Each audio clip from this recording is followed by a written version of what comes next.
پتہ چلا کہ لفظ بدعت کا استعمال دو معنی رکھتا ہے. اس کا مطلب innovation, any new thing, new tradition. It can be good, it can be bad. اچھی ہو سکتی ہے، بری ہو سکتی ہے. لہذا سنت صحابہ یہ ہے کہ تقسیم کرو جس کو حضور نے فرمایا کل بدعت دلالہ، ہر بدعت دلالہ ہے، اس سے مراد ہے اے کل بدعت سیئۃ دلالہ، ہر وہ بدعت، وہ نئی چیز جو قرآن و سنت کے مخالف ہو وہ گمراہی ہے. ہر وہ نئی چیز جو شریعت کے اگینسٹ ہو وہ گمراہی ہے. جس سے دین اور اسلام اور شریعت اور سنت کو نقصان پہنچے وہ گمراہی ہے. اس کو اسپیسیفائی کر دیا گیا. اسی طرح حدیث ہے صحیح مسلم میں، یہ تو سیدنا فاروق اعظم کے الفاظ تھے. حضور علیہ السلام نے خود فرمایا، حضور نے فرمایا جس شخص نے اسلام میں ایک نیا راستہ ایجاد کیا، ایک نیا طریقہ شروع کیا تو اچھا ہوا، اچھا نیا طریقہ، تو اس کا اجر بھی اس کو ملے گا اور اس پر تمام عمل کرنے والوں کا اجر بھی اس کو ملے گا. اور جس شخص نے اسلام میں ایک برا نیا راستہ وضع کیا، جاری کیا، تو اس کے عمل کا گناہ بھی اس کو ملے گا اور اس پہ عمل کرنے والوں کا گناہ بھی اس کو ملے گا. تو آپ نے دیکھا یہاں لفظ حضور نے استعمال کیا سنتن، اور سنتن کو تقسیم کیا سنتن حسنتن اور سنتن سیئتن. اگر یہاں سنت سے مراد ایک ہی معنی میں سنت رسول لے لی جائے، شرعی سنت، جیسے بدعت کا ایک اگر معنی کر لیا جائے بدعت معنی بدعت شرعی، اور تقسیم نہ کرے تو جو مشکل پیش آئے گی دین کی انٹرپریٹیشن میں وہ مشکل یہاں پیش آئے گی. اس سے مراد سنت شرعی نہیں ہے. اگر مراد سنت شرعی ہوتی تو سنت شرعی تو ہوتی ہی اچھی ہے، وہ تو کبھی بری نہیں ہو سکتی. تو حضور نے تو فرمایا اگر اچھی سنت ایجاد کی تو اجر ملے گا، بری سنت ایجاد کی تو گناہ ملے گا.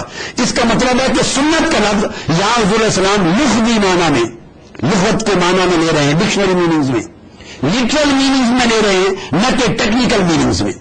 تو جس طرح سنت کی تقسیم کی ہے کہ ہر نیا کام اچھا بھی ہو سکتا ہے، برا بھی، اگر مطابق منشاء تعلیمات اسلام ہے تو حسنہ ہے، اگر خلاف تعلیمات اسلام ہے تو سیئہ ہے. سو یہی پوزیشن بدعت کی ہے. اب اس بات کو واضح کر لینے کے بعد ہم اس طرف آتے ہیں.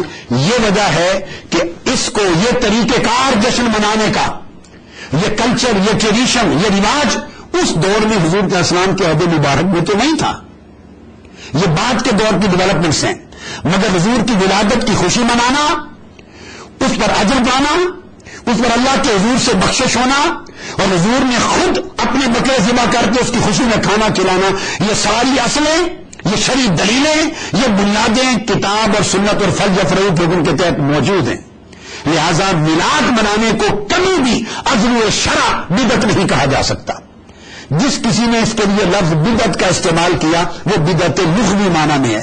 جس طرح نماز چاشت اور صلاۃ التراویح کو سیدنا فاروق اعظم نے لفظ بدعت کہہ دیا مگر بدعت حسنہ ہے، ایک نئی ٹریڈیشن کے معنی میں. اس طرح سیلیبریٹ کرنا، جلوس ہیں، چراغاں ہیں، یہ ہر دور کی اپنی کلچرل ڈیولپمنٹس ہوتی ہیں. تو اس کو اس انداز کے ساتھ منانا یہ اسلام کی کلچرل ڈیولپمنٹ ہے.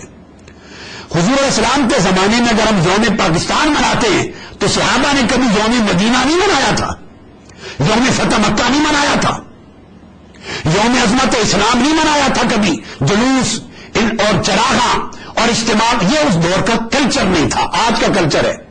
سو میلاد النبی کے جشن پر اگر یہ اعتراض کسی کے ذہن میں آئے معاذ اللہ کہ یہ ایسا جشن کیوں منایا جاتا ہے، تو میلاد پر اعتراض کرنے سے پہلے اسے ٹی وی پر خطاب کرتے ہوئے پہلے قیام پاکستان کے دن 14 اگست کی تقریبات کے خلاف ایک فتویٰ جھاڑنا چاہیے. 14 اگست اور یوم پاکستان کے چراغاں کے خلاف ایک دھواں دار تقریر کرنی چاہیے تاکہ پتہ چلے کہ اگر وہ شریعت کے اوپر اتنا ہی پابند ہے، وہ اس کی سوچ اور اس کو اتنی غیرت دینی ہے اور بدعت سے نفرت ہے، تو سب سے پہلے تو پاکستان کے یوم پاکستان کی، یوم قائد اعظم کی، یوم دفاع کی 14 اگست کی بدعتوں کو ختم کرے، اور سعودی عرب سے عید الوطنی کی بدعت کو ختم کرے، اور پوری عرب دنیا کے عید الجلوس کی بدعت کو ختم کرے، اور 21 توپوں کی سلامی کی بدعت کو ختم کرے، اور کوئی دنیا کی پکی مسجدوں کو گرا دے اس بدعت کو ختم کرے، اور قرآن سے خلاف اتار دے اس بدعت کو ختم کرے، اور کعبے اور مسجد نبوی کے چراغ ہٹا دے. کتنی بدعتیں ہم دنیا میں لیے پھرتے ہیں. زندگی ساری لاکھوں کروڑوں بدعتوں کے ساتھ معمور ہے. یہ ہم جو جلسے کرتے ہیں، اجتماع کرتے ہیں، دینی جلسوں کے استقبال ہوتے ہیں، یہ سب بدعتیں ہیں. یہ آقا اور صحابہ کے زمانے میں رواج نہ تھے. اگر یہ سارے آج کے رواج اور کلچر کے تحت قابل قبول ہیں تو کیا وجہ ہے؟ ہر خوشی نئی کلچرل ڈیولپمنٹ کے مطابق کی جائے تو قبول ہے، مگر ولادت مصطفیٰ کی خوشی کا جب وقت آئے تو وہ جہاں دین ہے وہاں کلچر بھی ہے، جہاں دین ہے وہاں ہسٹوریکل ٹریڈیشن بھی ہے، جہاں وہ دین ہے وہاں ہماری ایک تاریخ بھی ہے اور ہمارے مسلمانوں کی تاریخ کا افتخار بھی ہے کہ آج وہ دن ہے جس دن تاجدار کائنات دنیا میں آئے. آج وہ دن ہے جس دن وہ نبی آیا جس نے شرک کی ضلالتوں اور اندھیروں سے انسانیت کو نکال دیا، جس نے بت پرستی سے انسان کو نجات دلائی اور گیلی انسانیت کو بلندیوں اور پنکھوں پر پہنچا دیا. آج وہ دن ہے جس دن رحمت للعالمین نے کائنات میں آ کے رحمت برتی. آج وہ دن ہے جس دن اللہ کی سب سے بڑی نعمت اس دنیا میں آئے. پاکستان کے قیام کی نعمت پہ خوشی ہو اور مصطفیٰ کی ولادت کی نعمت پہ مرجھا جائیں. حیف ہے ایسے دین کی تعبیر پر. ہمیں اسلام کی انٹرپریٹیشن تدبر کے ساتھ کرنی چاہیے. یہی وجہ ہے کہ میلاد النبی پوری تاریخ اسلام میں منایا جاتا. یہ ملا علی قاری کی کتاب میرے ہاتھ میں ہے، یہ امام جلال الدین سیوطی کی کتاب میرے ہاتھ میں ہے، اور یہ امام ابن کثیر کی کتاب البدایہ والنہایہ میرے ہاتھ میں ہے. یہ امام شامی صاحب، یہ علامہ ذہبی کی سیر و سیر و اعلام النبلاء میرے سامنے ہے. یہ علامہ یوسف صالحی جن کی سیرت شامیہ ہے ان کی کتاب سبل الہدا میرے سامنے ہے. اس کے اندر امام اسقلانی کی کتب ہے. ان تمام محدثین نے لکھا ہے کہ حضور کے میلاد پاک کا جشن پوری تاریخ اسلام میں منایا جاتا تھا. مکہ میں منایا جاتا تھا، مدینہ میں منایا جاتا تھا، اور کعبہ شریف کے حرم سے مکہ کا جلوس، میلاد مصطفیٰ کا جلوس نکلتا تھا مقام ابراہیم سے. یہ سب کتب ملا علی قاری نے ان کے ریفرنسز دیے، امام جلال الدین سیوطی نے ریفرنسز دیے، اور سوق اللیل مکان ولادت رسول پر جلوس جاتا تھا.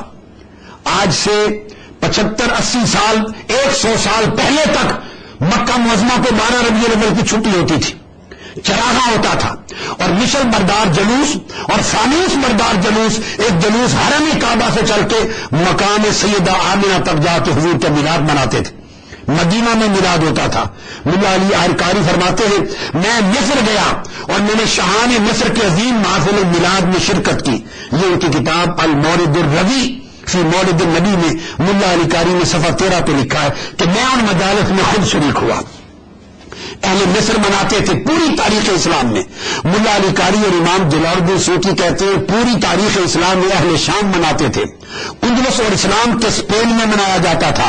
بلاد ہند کے علاوہ فرماتے ہیں احتفال اہل مکہ کا بالمولد نبوی شریف، مکہ معظمہ میں احتفال مدینہ پاک کی محافل اور منائی جاتی تھی، مدینہ منورہ میں منائی جاتی تھی، اور وہاں حضور کے میلاد کی محفلیں ہوتی، خطابات ہوتے، جبے پہنائے جاتے.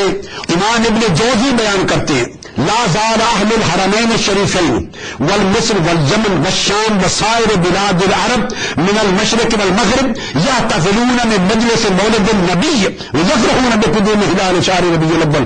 فرماتے ہیں کہ ہمیشہ تاریخ اسلام میں حرمین شریفین میں، مصر میں، یمن میں، شام میں، کل میلاد عرب میں مشرق سے مغرب تک میلاد کی محفلیں ہوتی اور حضور کے میلاد پر خوشیاں منائی جاتی، اور ربیع الاول کا چاند چڑھتا تو پوری طرح عید کا سما ہو جاتا تھا. حتیٰ کہ امام ابن کثیر بیان کرتے ہیں اور علامہ ذہبی بیان کرتے ہیں البدایہ والنہایہ میں، فرماتے ہیں کہ سلطان صلاح الدین ایوبی، ان کے بہنوئی شاہ ابو سعید المظفر، سلطان صلاح الدین ایوبی کا خاندان، ان کے بنوئی بادشاہ تھے ابو سعید المظفر. صلاح الدین ایوبی کی ہمشیرہ فاطمہ، وہ عاتقہ، وہ ان کی اہلیہ تھی. فرماتے ہیں کہ وہ محفل میلاد مناتے، 5000 بکرے ذبح ہوتے، 1,000,000 تھال ہوتے، اور وہاں کثرت کے ساتھ لاکھوں کی تعداد میں لوگ جمع ہوتے. علماء، مشائخ، محدثین میلاد پہ خطاب کرتے، محفل سماع ہوتی، محفل نعت ہوتی، اور پورے شرق تا غرب اکابر ائمہ علماء محدثین اس میں شریک ہوتے. اور امام ابن کثیر بیان کرتے ہیں کہ وہ شاہ 3 لاکھ دینار سونے کے حضور کے میلاد کے جشن پہ منایا کرتا تھا. اور اس کو بیان کر کے علامہ ابن کثیر تنقید نہیں کرتے کہ یہ اسراف کرتے تھے، خرچ کرتے تھے. انہوں نے کہا کتنے ایمان والے لوگ تھے کہ حضور کے میلاد کو اتنی محبت سے مناتے. امام قسطلانی جو شارح بخاری ہیں المواہب اللدنیہ میں لکھتے ہیں کہ حضور کے میلاد کے مہینے میں خوشیوں اور مسرتوں کی تقریبات ہوتی، خیرات اور صدقات ہوتے، اور ولائم شادیوں کی طرح حضور کے میلاد پاک کی محفلیں منعقد کی جاتی.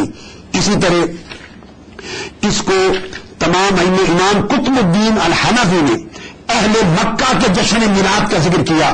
مکہ کی تاریخ کی اہم کتاب ہے الاعلام بآلام بیت اللہ الحرام، اس کے صفحہ 196 پر امام قطب الدین انہوں نے اہل مکہ کے جس کا میں نے ذکر کیا کہ چاروں مالکی، شافعی، حنبلی اور حنفی، ان کے تمام ائمہ اور قضات اور تمام عمرا جمع ہوتے اور گورنر اور پورے عرب کے حکام اور مشائخ جمع ہوتے اور مشل بردار جلوس کے ساتھ حضور کا میلاد منایا جاتا. یہ مکہ کا ذکر کرتے ہیں. اس کو شیخ عبدالحق محدث دہلوی بیان کرتے ہیں کہ پوری تاریخ اسلام میں جملہ اہل اسلام حضور کے میلاد کو ولیموں کی طرح مناتے اور محفل میلاد منعقد کرتے ہیں.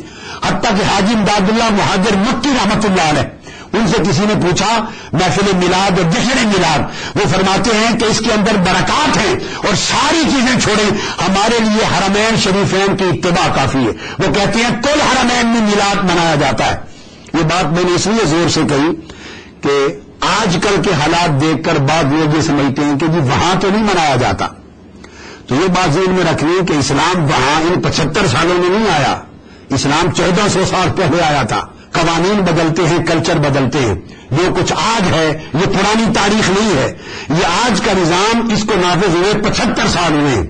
آج سے 75 سال پہلے تک 1924 ہجری 1924 عیسوی تک مکہ کے اندر میلاد النبی سرکاری دھوم دھام سے منایا جاتا. یہ 75 سالوں میں بند کر دیا گیا.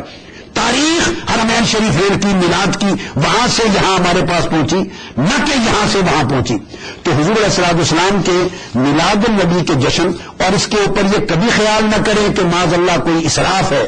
یاد رکھ لیں اسراف ناجائز کاموں میں ہوتا ہے، خیر و برکت کے کام میں اور دین کی تمکنت کے کام میں اور اسلام کی شوکت اور عزت کے کام میں اسراف نہیں ہوتا. صرف ایک مثال دیتا ہوں. سیدنا فاروق اعظم نے ایک روز سوچا کہ یہ کعبے کے اندر جو انبار لگا پڑا ہے سونے چاندی کا خزانہ، اس کو غریبوں میں تقسیم کر دوں. حضرت وائل کہتے ہیں میں نے کہا کہ یہ کام ابو بکر نے نہیں کیا تھا، عمر آپ کیوں کرتے ہیں؟ وہ رک گئے. امام ابن حجر اسقلانی اس کی وجہ بیان کرتے ہیں فتح الباری میں، فرمایا کہ اس وجہ سے سونے چاندی کے انبار پڑے ہیں، تقسیم نہیں کیا کہ اس سے اسلام کی تمکنت، روب اور دبدبہ قائم ہوتا ہے.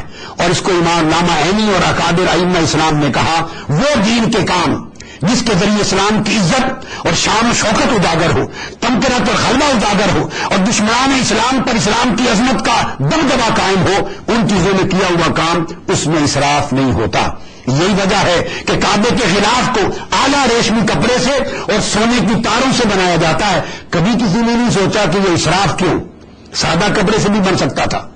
حرمین شریفین کی مساجد کو اعلیٰ قیمتی فانوسوں سے سجایا گیا.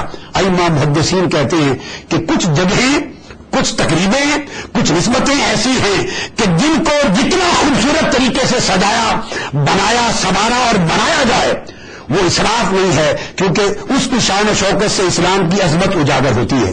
اور ان تمام مقامات سے بڑھ کر اسلام کی عظمت اور امت محمدی کی زندگی اور شان و شوکت اجاگر ہوتی ہے جب وہ سال کے بعد مناتے ہیں یوم مصطفیٰ کو، جشن میلاد مصطفیٰ کو. تو اس وقت انسانیت کو پتہ چلتا ہے کہ یہ امت اتنی گر جانے کے باوجود اپنے نبی سے اور اپنے مرکز اسلام کے ساتھ اتنی محبت کا تعلق رکھتی ہے. یہی وجہ ہے کہ قومیں اپنے قومی ایام مناتی ہیں. قومی ایام ان کی تاریخ کا حصہ بھی ہوتے ہیں اور ان کی زندگی کی علامت بھی ہوتے ہیں. تو حضور کے میلاد کو منانا اسلام کی تاریخ کا حصہ بھی ہے، ایمان کی زندگی کی علامت بھی ہے، عشق اور محبت مصطفیٰ کا تقاضا بھی ہے اور دینی تعلیمات کو امت مسلمہ نئی نسلوں تک آگے پہنچانے کا ذریعہ بھی ہے اور باعث خیر و برکت اور باعث مغفرت و بخشش